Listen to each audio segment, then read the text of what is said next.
प्रणाम आप सभी को। मेरा नाम रोशन है। समसामयिक हिंदी कहानियों की श्रृंखला की अगली कहानी है मंजूर एहतेशाम की लिखी कहानी रमजान में मौत। तो आइए शुरू करते हैं कहानी का पाठ। असद मियाँ की आंखें बंद थी। एक पल के लिए मैंने सोचा वापस चला जाऊं। दूसरे ही पल असद मियाँ आंखें खोले देख रहे थे। उन आंखों में कोहरा भरी सुबह की रोशनी थी। खुदा के लिए अयाज, सीना दर्द से टूटा जा रहा है। सुहेला भाभी ही आईने के सामने खड़ी हुई डैबिंग करके चेहरे के धब्बे मिटा रही थी। कमरे में जलते हुए बल्ब की रोशनी धीरे धीरे बाहर फैलते अंधेरे के साथ उभरने लगी थी। सूरज डूबने में कुछ ही देर थी। जमील, अरे जमील, सुहेला भाभी ने आवाज दी। असद मियाँ के पलंग की चादर सफेद थी। पलंग के नीचे दो फटी हुई चप्पलों में उलझी हुई एक सलाबची थी, जिसे शायद वह पिछले कई घंटों से लगातार इस्तेमाल कर रहे थे। उनके पैर गंदे थे और एड़ियों की खाल चटकी हुई थी। बिस्तर पर चादर का वह हिस्सा जहां उनके पैर थे दागदार हो चुका था। जफर भाई आ रहे हैं, मैंने असद मियाँ से आंखें बचाते हुए कहना चाहा, लेकिन फिर मैंने देखा आंखें तो वह खुद ही बंद कर चुके थे। सुहेला भाभी ने मजाक उड़ाती हुई सी नज़रों से मेरी तरफ देखा और फिर आवाज़ देने लगी, जमील, अरे कहाँ गारत हो गया? अरे आ रहा हूँ, कहीं बाहर से आवाज़ आई। दूर आसमान में चमक सी फैली। एक सकते के बाद धमाका हुआ। असद मियाँ की आंखों के पपोटे हल्के से हिले, लेकिन आंखें बंद ही रही। 2, 3, 4 तोपें चल रही थी। इफ्तार का वक्त हो गया था। लेकिन यार, तोपें ही क्यों? ये तो बिल्कुल ऐसा लगता है जैसे किसी को सलामी दी जा रही हो। सायरन भी तो बजाया जा सकता है। एक बार मेरे एक दोस्त ने मुझसे पूछा था और मैं हंसकर रह गया था। अगर खुद साफ नहीं रह सकते तो दूसरों को तो चैन से मरने दें। खुद के पलंग पर नहीं लेटे सारी चादर का सत्यानाश कर दिया। सुहेला भाभी खुद को एक खूबसूरत सिंगार मेज में लगे आईने में देखते हुए बुदबुदा रही थी। और अगर चांद दिख गया तो कल ईद है, कोई धुली चादर भी ना होगी। मैंने देखा आईना बिल्कुल बेदाग था, लेकिन लकड़ी के बने मेज के फ्रेम की पॉलिश जगह जगह से उड़ गई थी और कई जगह पड़े हुए गड्ढों से लकड़ी का अपना रंग झांकने लगा था। आईने के नीचे बेगिनती शीशियां रखी हुई थी। कॉस्मेटिक्स, परफ्यूम्स और स्प्रेज की सुंदर सुंदर शीशियां, जिनमें से मैंने अंदाजा लगाया ज्यादातर खाली होंगी। जमील तेजी से कमरे में दाखिल हुआ। हाथ उठाकर उसने सलाम किया, फिर अजीब तरह से मुस्कुराकर अपने बाप असद मियाँ की तरफ देखने लगा। क्या कर रही थी अम्मी? फिर जैसे मुझसे छुपाते हुए असद मियाँ की तरफ इशारा करके उसने आंखों ही आंखों में कोई सवाल अपनी माँ से पूछा। सुहेला भाभी ने होठ सिकोड़ कर गर्दन हिला दी। बुलाने के लिए तुम्हें घंटों आवाजें देनी पड़ी थी। उनके लहजे में तेजी थी। मुझे क्या मालूम आप आ गई, बगैर कहे तो चली गई थी। जमील ने दूबदू जवाब दिया। चांद दिखा? देखो, तुम कहीं जाना मत, अभी थोड़ी देर बाद तुम्हें मेरे साथ चलना है। अम्मी, जमील ने शिकायती स्वर में कहा, शन्नो और दूसरे लड़के मेरा इंतजार कर रहे हैं, मुझे उनके साथ जाना है। जाना वाना कहीं नहीं है, आप मेरा इंतजार कीजिए, कहते हुए सुहेला भाभी भीतरी कमरे में चली गई। केवल असद मियाँ के सांस लेने की आवाज। जफर मियाँ अभी तक नहीं आए थे, क्या वह आएंगे? यार तुम चलो, मैंने इफ्तार पर कुछ दोस्तों को बुलाया है। असद मियाँ के तीसरे बुलावे पर उन्होंने मुझसे कहा था। मैं शहनाज आपा के पास बैठा ईद के शीर खुरमे की लिस्ट बना रहा था। तुम चलो, मैं आता हूँ। असद मियाँ के सिरहाने कैलेंडर के पन्ने कई महीनों से नहीं बदले गए थे। कमरे के एक हिस्से में काली अपहोल्स्ट्री के गहरे सोफे बिछे हुए थे। कोने में लंबे से बुक शेल्फ पर तरतीब और बेतरतीबी के साथ बहुत सी किताबें थी, इंसाइक्लोपीडियाज, बिजनेस डायरेक्टरीज वगैरह। दाईं तरफ दीवार पर एक बिदकते घोड़े की पेंटिंग टंगी हुई थी। सेंटर टेबल के नीचे का कालीन फट चुका था। वैसे भी कालीन का डिज़ाइन ज़्यादा इस्तेमाल की वजह से डल हो गया था। केवल कुछ उरे उरे से रंग थे, जिनमें बुनियादी यकसानियत शायद धूल की शिद्दत की वजह से थी। जफर नहीं आया अब तक? असद मियाँ की झिलमिलाती सी आंखें मेरी तरफ देख रही थी। कुछ दोस्तों को खाने पर बुलाया है, आते ही होंगे, मैंने धीरे से कहा। कब से तबीयत खराब है? ऐ तबीयत 4-5 दिन से खराब है। सीने में सख्त दर्द है, बिल्कुल बैठा जा रहा है। उनकी सांस ऊपर नीचे हो रही थी। तमाशबाजी है, निरी एक्टिंग, और सारे मर्जों की एक ही दवा है, पैथिडिन। असद मियाँ के दूसरे बुलाने पर जफर मियाँ ने झुंझला कर कहा था। कुछ और काम भी करने लगे। चांद दिख गया तो कल ईद है, मजाक बना लिया है उन्होंने तो। उस समय मुझे गांव से आए कोई 1 घंटा हुआ था। किसी डॉक्टर को दिखाया? मैंने असद मियाँ की कलाई थामते हुए पूछा। सब कुछ फिर से खामोशी में डूब गया। असद मियाँ छत की तरफ मुस्कुराती सी नजरों से देख रहे थे। उनकी निगाहें जाने या अनजाने छत के उसी हिस्से पर टिकी थी जहां पंखा लगाने का हुक था। बिजली की फिटिंग वहां तक बाकायदी से जाकर एकदम 2 नंगे वायरों की आंखों से झांकने लगी थी। तुम मेरा एक काम कर दो। जी, मेरी तबीयत ठीक नहीं है और मैंने कल से इंजेक्शन भी नहीं लिया है। कल दोपहर से, शायद उससे तबीयत कुछ बेहतर हो जाए। उनके स्वर में बला की मिन्नत थी। 3 इंजेक्शन पैथिडीन के मदन के यहाँ मिल जाएंगे। मैंने धीरे से ठंडी सांस ली। असद मियाँ बिना पलके झपकाए उन्हीं मिन्नत भरी नजरों से मेरी ओर देख रहे थे। उसी समय हाथ में काले चमड़े का बैग थामे प्याजी रंग की साड़ी पहने सुहेला भाभी कमरे में दाखिल हुई। मुझे जरा बाहर जाना है, जैसे उन्होंने अपने आप से कहा। ए जमील। ये जमील कहाँ चला गया? फिर बिना किसी जवाब की प्रतीक्षा किए वह पर्दा उठाकर बाहर निकल गई। सीढ़ियाँ उतरते उतरते मैं न चाहते हुए भी जफर मियाँ के घर की ओर मुड़ गया। फलक मंजिल के बाहरी हिस्से में जफर मियाँ और उसके पीछे उनकी छोटी बहन शाहिदा रहती थी। पिछले टुकड़े में सबसे बड़े भाई असद मियाँ का खानदान था। घूमकर मैं फिर जफर मियाँ के कमरे में पहुंचा। शहनाज आपा तन्नू को उसका ईद का जूता दिखा रही थी। मामू आ गए, देखिए मामू, अब्बू हमारा नया जूता लाए। तन्नू बहुत खुश था।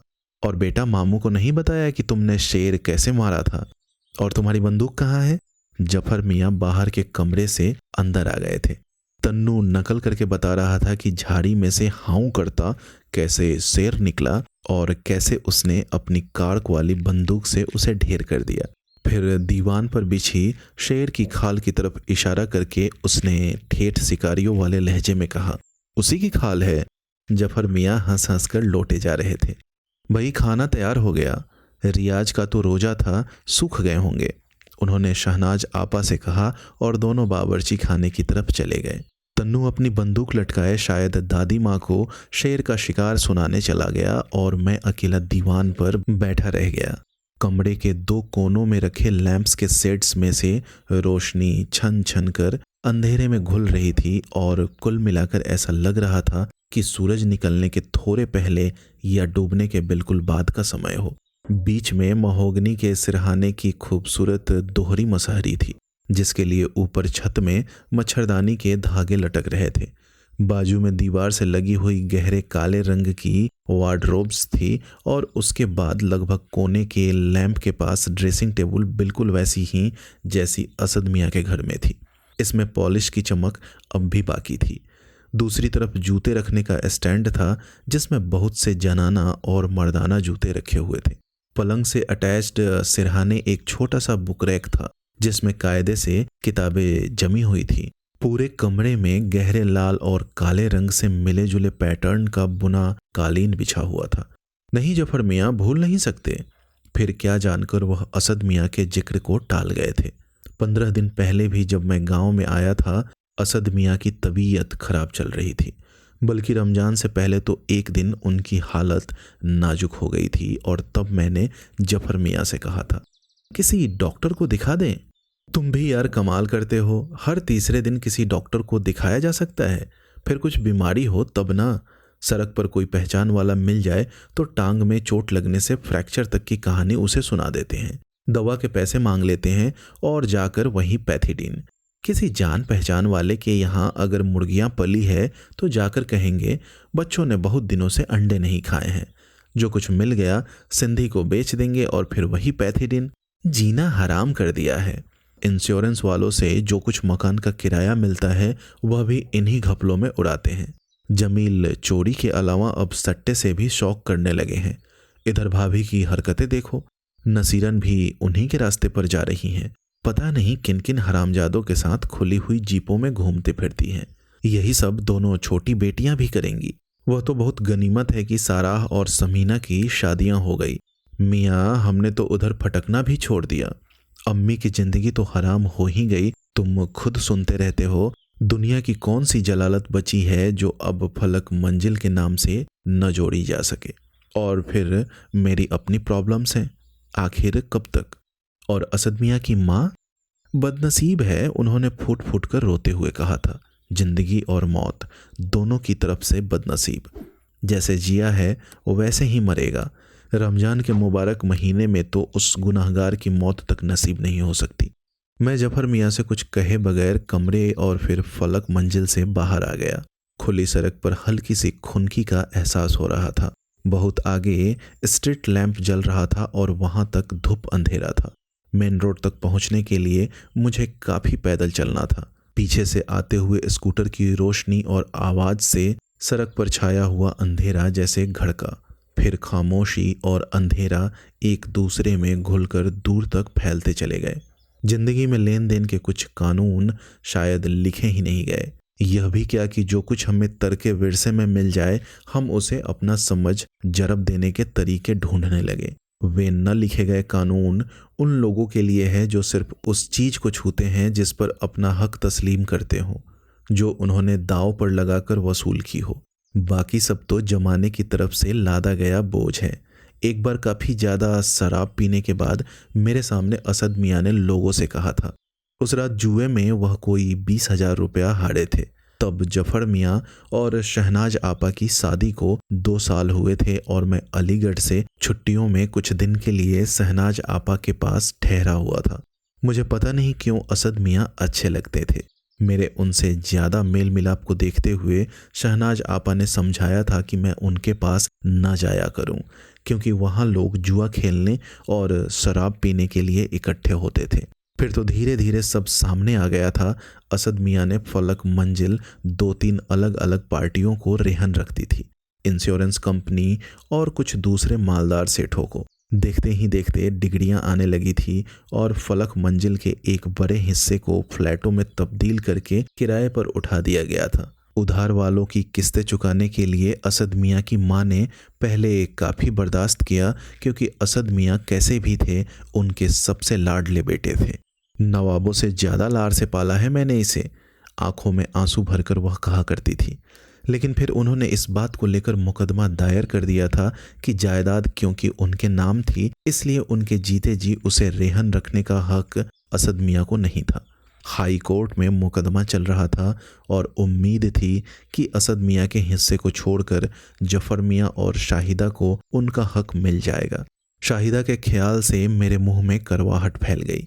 अलीगढ़ जाने के पहले मैं शाहिदा के बहुत करीब आ गया था और मेरी आने वाली ज़िंदगी के ज़्यादातर प्लानों में मैंने शाहिदा को शामिल समझा था। मैं प्री मेडिकल में इतने नंबर नहीं ला पाया था कि किसी मेडिकल कॉलेज में मेरा दाखिला हो पाता। जब 3 साल बाद मैं मुस्तकिल तौर पर शहर लौटा था तो शाहिदा घर में बच्चों को पढ़ाने वाले एक मास्टर साजिद से शादी कर चुकी थी। साजिद एक गरीब घर का लड़का था और ख़ानदान के उन तेज़ी से बिगड़ते हालात में शायद शाहिदा को वही एक सहारा नजर आया था। बहरहाल इस बात को भी अब 5 साल हो चुके थे। शाहिदा और साजिद को एक बच्चा था और अब असद और जफर मियाँ की माँ भी अपनी बेटी और दामाद के साथ ही रहती थी। सड़क के अगले मोड़ का बल्ब भी किसी ने फोड़ दिया था। अंधेरा उसी तरह छाया हुआ था, सिर्फ पास की कोठी की हल्की सी रोशनी नजर आ रही थी। मेरे कदम धीरे धीरे उठते रहे। जफर मियाँ ने हालात से लड़ने के लिए हाथ पैर मारे थे। अब उनके दोस्तों की महफिलें कम हो गई थी, तफरीहें कम हो गई थी, यहाँ तक कि कभी कभी तो ब्यूक में पेट्रोल डलवाना भी मुश्किल हो जाता था। शहनाज आपा अच्छे कल की ख्वाहिश में लॉटरियों के टिकट खरीदती थी, लेकिन फिर भी उनकी बदहाली एक खास स्टेज तक आकर रुक गई थी।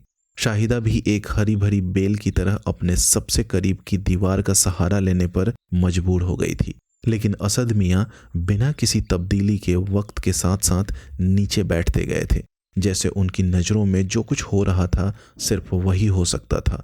शहर के विभिन्न हिस्सों में न जाने कितने लोगों से उन्होंने झूठ बोलकर पैसे लिए थे।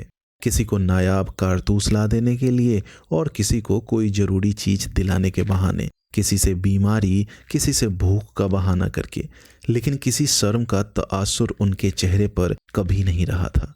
यहाँ तक कि पिछले दिनों तो वह पीर फकीरों की मजारों पर बैठने लगे थे, नजर और चढ़ावे मिल जाने की उम्मीद में। जमील चोरी करना सीख गया था, लेकिन उसके चोरी करने पर मियाँ ने कभी कोई ऐतराज नहीं किया था।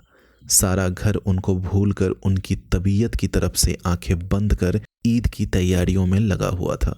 जफर मियाँ के यहाँ एक हफ्ते से घर की लिपाई पुताई चल रही थी। शाहिदा और जफर मियाँ के यहाँ बच्चों के कपड़े सिले जा रहे थे। शोर खुड़मे के लिए सूखे नारियल घिसे जा रहे थे। बादाम पिस्ते काट धोकर सुखाए जा रहे थे। असद मियाँ को इन सब लोगों, बहन, भाई, माँ और दोस्तों के बीच देखकर पता नहीं क्यों मुझे हमेशा ऐसा लगता था जैसे सिर्फ एक असद मियाँ ही अपने मुकाम पर थे और सारी दुनिया बदल गई थी। फलक मंजिल का बाहरी हिस्सा गहरे अंधेरे में डूबा हुआ था। चार दीवारी में जगह जगह रखने पड़ गए थे और कई जगह आसानी के ख्याल से लोगों ने दाखिले के लिए दीवार को तोड़ डाला था। दाखिले के दरवाजे की जगह दोनों तरफ सिर्फ सीमेंट के पिलर्स रह गए थे। सामने पोर्च में जफर मियाँ की ब्यूक खड़ी हुई थी। दाईं तरफ शाहिदा और साजिद का हिस्सा था, जिसके बाहर एक साइकिल खड़ी हुई थी। उसके ऊपर और आगे दूर तक फलक मंजिल का हिस्सा और जमीन किराए पर उठा दी गई थी। अपने वकील दोस्तों के मशवरे और मदद से जफर मियाँ जमीन का कुछ हिस्सा मॉर्गेज से बचाने में कामयाब हो गए थे। इस हिस्से पर शहनाज आपा ने अपना जेवर गिरवी रखकर एक छोटा सा फ्लैट बनवा दिया था, जिसमें किराए से कोई मिलिट्री के मेजर रहते थे। दाईं तरफ कंपाउंड में घास ही घास थी, जो बीच में बने खूबसूरत हौज और फव्वारे को जैसे निगल गई थी। पोर्च से गुजरकर घुसने के बाद फलक मंजिल का वह हिस्सा था जहां असद मियाँ रहते थे। उनके कमरे की हल्की हल्की रोशनी मुझे दूर से ही नजर आ रही थी। दूर सामने लगभग 50 फीट नीचे लहरें मारता हुआ तालाब था। कमरे के बाहर लगे यूकेलिप्टस के नीचे खड़े होकर बरसात की खामोश तेज हवा की रातों में मैंने अक्सर पानी की लहरों और यूकेलिप्टस की पत्तियों की थरथराहट का मिला जुला कोरस सुना था। इस वक्त दोनों चीजें चुप थी। सीढ़ियां चढ़ने के पहले एक लम्हे के लिए रुका। दूर दाईं तरफ दरख्तों और जंगली घास में घिरे लकड़ी के अधटूटे सेट्स नजर आ रहे थे। उस हिस्से में जहां की छत गिर चुकी थी या टीन की छत उतारकर बेची जा चुकी थी। किसी ऊपरी कमरे की रोशनी एक आरा मशीन पर पड़ रही थी, जो नामालूम कैसे अपनी जगह रह गई थी। ऐसा लग रहा था कि कोई झुकी कमर की शबीह पनाह ढूंढने के लिए वहां जा छुपी हो या वहां से पनाह पाने के लिए सिर उठाए खड़ी हो। मेरी आंखों में वर्कशॉप का पुराना नक्शा घूम गया।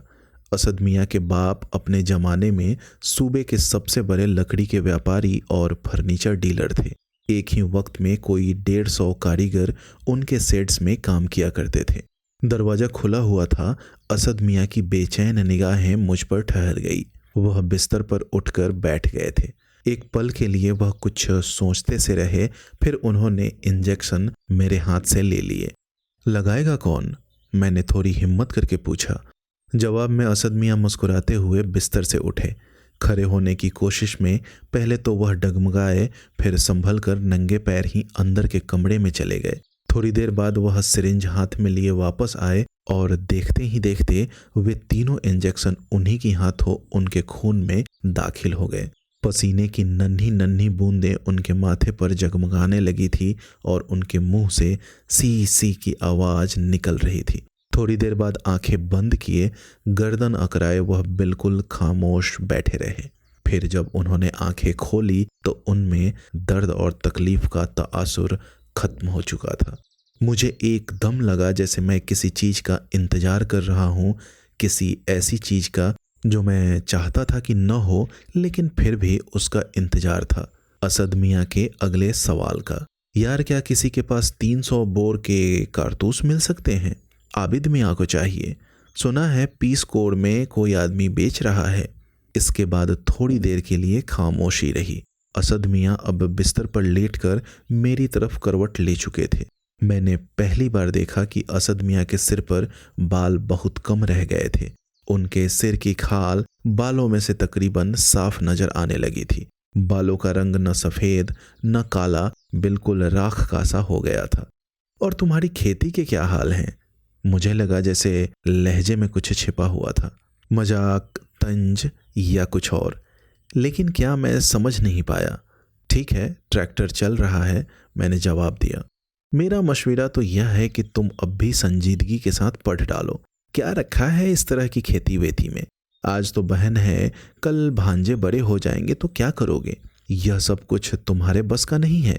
अभी तो सब खुश हैं कि बहनोई की मौत के बाद भाई बहन और भांजों के लिए कितना कर रहा है, लेकिन धीरे धीरे सब बदल जाएगा। अरे हाँ, यह तो बताओ, क्या तुमने कभी किसी जिन को देखा है? जी? मुझे यकीन नहीं आया। जिन? मेरा मतलब जन्नातों से है। लोग नमाजे वजीफे पढ़कर जिनों को अपने कब्जे में कर लेते हैं। क्या कहते हैं उन्हें? मवक्किल। मवक्किल जिसके कब्जे में हो उसकी हर ख्वाहिश पूरी करता है, हर काम करता है, किसी भी तरह का। आज एक साहब कह रहे थे कि उन्होंने एक जमाने में जिनों को देखने और कब्जे में करने के लिए बड़े जतन किए। वीरानों में जा जाकर इबादतें की, उजार और गैर आबाद मस्जिदों में अजाने दी, लेकिन उन्हें कभी कोई जिन इंसानी शक्ल में नजर नहीं आ सका। हाँ, एक सांप के रूप में जरूर नजर आया, कोई 1.5 बालिस्त लंबा, बहुत ही खूबसूरत लाल रंग का।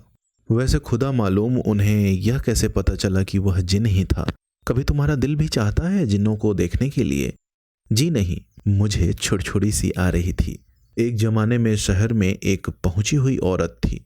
सुना है उसके कब्जे में मवक्किल था। जाहिर है वह उसकी हर ख्वाहिश पूरी कर सकता था, लेकिन बेचारी मड़ी बहुत गरीबी में। क्या पता कभी कब्जे में आए तो पता चले। और असद मियाँ हंसने लगे। तुम गांव कब वापस जाओगे? उन्होंने पूछा। बासी ईद को या उसके अगले दिन। खेतों के लिए खाद का कोई इंतजाम हुआ? अभी तक तो नहीं। ओह हाँ, वो फर्टिलाइजर कॉरपोरेशन के शर्मा जी मेरी पहचान के हैं। एकदम असद मियाँ मेरे चेहरे की बजाय कहीं और देखने लगे थे, जैसे उनकी आंखें मुझसे बचना चाह रही थी। मैंने यूं ही बताया, तुम चाहो तो मैं खाद दिलवा, और उन्होंने जुमला पूरा नहीं किया। अब असद मियाँ छत की तरफ देखने लगे थे। फिर एक ठंडी सांस लेकर बड़ी थकी आवाज में बोले, बस अब तुम जाओ, मैं बिल्कुल ठीक हूँ। और उनकी आंखें झिलमिला गई। सब लोग अपने आप को जैसे इस हादसे के लिए तैयार कर चुके थे। कमरे में पूरी फलक मंजिल जमा थी। असद मियाँ के हलक से अजीब सी आवाजें निकल रही थी और उनका मुंह फटकर खुल गया था। गर्दन और माथे की रगें खींचकर उभर आई थी और चेहरे पर नीलाहट दौड़ने लगी थी। बिल्कुल वैसी ही नीलाहट जैसी बर्फ में दबे गोश्त में पैदा हो जाती है। सुहेला भाभी उसी प्याजी साड़ी में उनका सर अपनी गोद में रखे बैठी थी और उनके चेहरे पर एक अजीब सी वीरानी घिर आई थी। उनकी खूबसूरत साड़ी में असद मियाँ का मैला चेहरा बड़ा आउट ऑफ प्लेस लग रहा था। यासीन शरीफ पढ़ो मियाँ, सैयदानी बुआ ने जफर मियाँ से कहा और जफर मियाँ झपट कर भागे। कुछ ही लम्हे बाद वह पंचसुरा हाथ में लिए कमरे में लौटे। टोपी लगाने से उनके चेहरे पर एक अजीब सी सीधेपन या बेवकूफ़ी का तासुर पैदा हो गया था। चश्मे के पीछे उनकी आंखों में बेचैनी थी। असद मियाँ के सिरहाने बैठकर वह धीमी धीमी आवाज में यासीन शुरू कर चुके थे। मौत की तकलीफ को कम करने के लिए कहीं से किसी की हिचकियों की आवाज उभर रही थी। मैंने देखा असद मियाँ की माँ अपना सर उनके पैरों पर रख के रो रही थी। पल भर के लिए मानो सब कुछ रुक गया। असद मियाँ का जिस्म बेहरत हो गया था, लेकिन सुहेला भाभी की चीख के पहले ही असद मियाँ ने आंखें खोल दी और बड़े मासूमाना अंदाज में उन्होंने अपने चारों तरफ इकट्ठी भीड़ पर नजर डाली। जफर मियाँ यासीन शरीफ पढ़ना बंद कर चुके थे। सुहेला भाभी के चेहरे पर वही तंजिया सी मुस्कुराहट फिर खेलने लगी थी। वह एक चमचे से असद मियाँ के हलक में पानी टपका रही थी। मैंने घड़ी की तरफ देखा, रात के 12:30 बज चुके थे। कुछ बोलो बेटा, कैसी तबीयत है? क्या हो गया था? असद मियाँ की माँ कह रही थी। उनकी आवाज़ ऐसी लग रही थी जैसे किसी ग्रामोफोन रिकॉर्ड को कम स्पीड पर बजा दिया गया हो। आंखों से आंसू बहे जा रहे थे जिन्हें वह दुपट्टे के पल्लू से पोंछ रही थी। मैंने देखा उनके एक जमाने के नरम और नाजुक हाथों से दूर ही से नजर आ जाने वाला खुरदुरापन आ गया था। जफर मियाँ खड़े हुए सर पर टोपी के एंगल को लगातार बदल रहे थे। पंचसुरा अब भी उनके हाथों में ही दबा हुआ था। फिर सुहेला भाभी ने असद मियाँ का सिर तकियों पर रख दिया। असद मियाँ की निगाहें चारों तरफ गर्दिश कर रही थी। सब कुछ गहरी खामोशी में डूब गया था। सिर्फ असद मियाँ की माँ की सिसकियाँ थी जो धीरे धीरे धीमी होती जा रही थी। असद मियाँ थोड़ी कोशिश के बाद तकियों के सहारे बैठ गए। उनके चेहरे की मुस्कुराहट हर पल गहरी होती जा रही थी। कमरे में कोई अपनी जगह से हिला तक नहीं। अचानक अपने कमजोर जिस्म के बावजूद असद मियाँ ने खनकती सी आवाज में कहा, नहीं, मैं बिल्कुल ठीक हूँ, घबराइए मत, कुछ नहीं होगा। कम से कम रमजान की कल शाम तक तो नहीं, आप यकीन कीजिए। खुदा मालूम असद मियाँ किससे कह रहे थे, लेकिन उनकी उस मुस्कुराहट में मुझे लगा हजारों कहे घिर आए थे। फिर धीरे धीरे लोग असद मियाँ के कमरे से रुखसत होने लगे। थोड़ी देर बाद मैं अकेला वहां रह गया। सुहेला भाभी शायद अंदर कपड़े बदल रही थी और बच्चे सोने के लिए लेट चुके थे। मैं खामोश बैठा जमीन पर बिछे कालीन को घूरता रहा। उसके डिजाइन, उसके रंग के बारे में मैं सोचता रहा, यहाँ तक कि असद मियाँ को नींद आ गई और फिर थोड़ी ही देर में वह खर्राटे लेने लगे। उठते वक्त मैं सोच रहा था कि उस रात असद मियाँ के कमरे से शायद हर आदमी मायूस होकर वापस लौट गया। अगली शाम 4:30 बजे मैं जफर मियाँ के कमरे में बैठा ईद की खरीदारी का बजट सोच रहा था। शहनाज आपा और जफर मियाँ आखिरी रोजे के इफ्तार पर कहीं इनवाइटेड थे और तन्नू शाहिदा के यहाँ चला गया था। सवेरे मैं असद मियाँ को देखने गया था और खिड़की में से उन्हें कोई किताब पढ़ते देखकर वापस आ गया था। मैं लिस्ट बना ही रहा था कि जमील भागता हुआ कमरे में दाखिल हुआ। आपको अब्बू बुला रहे हैं। उसकी सांस फूल रही थी। अम्मी घर पर है? मैंने पूछा। कोई भी नहीं है। तबीयत कैसी है उनकी? वैसी ही है, सीने में दर्द हो रहा है, आपको जल्दी से बुलाया है। जमील मेरे जवाब का इंतजार कर रहा था। तुम चलो, मैं आ रहा हूँ। मैं जानता था वह किस लिए बुला रहे थे। पैथीडीन। मैंने 5 रुपए का नोट अपनी जेब में रख लिया। असद मियाँ की हालत फिर रात जैसी हो रही थी। रंग नीला पड़ गया था, आंखों की पुतलियां फिर गई थी और सांस बहुत तकलीफ से आ रही थी। एकदम पता नहीं क्यों मुझे डर सा लगा, जैसे किसी सुनसान सड़क पर मैं अकेला खड़ा रह गया हूँ। थोड़ी देर में कमरे में लोग इकट्ठे होना शुरू हो गए और मैं भागता हुआ डॉक्टर को बुलाने के ख्याल से बाहर आ गया। काफ़ी पैदल दौड़ने के बाद मुझे एक टैक्सी मिली। जब डॉक्टर के साथ टैक्सी फलक मंजिल में दाखिल हुई तो बहुत देर हो चुकी थी। शाम के लंबे साए जमीन पर फैलने लगे थे। कमरे में सिसकियां ही सिसकियां सुनाई दे रही थी। असद मियाँ की आंखें खुली हुई अजीब ढंग से कहीं देख रही थी। कम रोशनी में लग रहा था जैसे उन आंखों में मिला जुला गुस्सा और मुस्कुराहट अब भी थी। सकते के आलम में मैं उनके चेहरे को देखता रहा, फिर आगे बढ़कर उन खुली आंखों को बंद कर दिया। डॉक्टर ने उनका जिस्म सफ़ेद चादर से ढक दिया। एकदम किसी चीज ने मेरा ख्याल असद मियाँ के मुर्दा चेहरे से अपनी तरफ खींच लिया, जैसे दरो दीवार हिल गए थे। कोई गोला फलक मंजिल के बिल्कुल ऊपर आकर फूटा था। 2, 3, 4 तोपें चल रही थी। रोजे के इफ्तार की, ईद के चांद की, रमजान अब खत्म हो रहे थे। दोस्तों, उम्मीद करता हूँ यह कहानी आपको पसंद आई होगी। ऐसी ही ढेरों कहानियाँ सुनने के लिए आप हमारे चैनल से जुड़े रहें। बहुत बहुत धन्यवाद।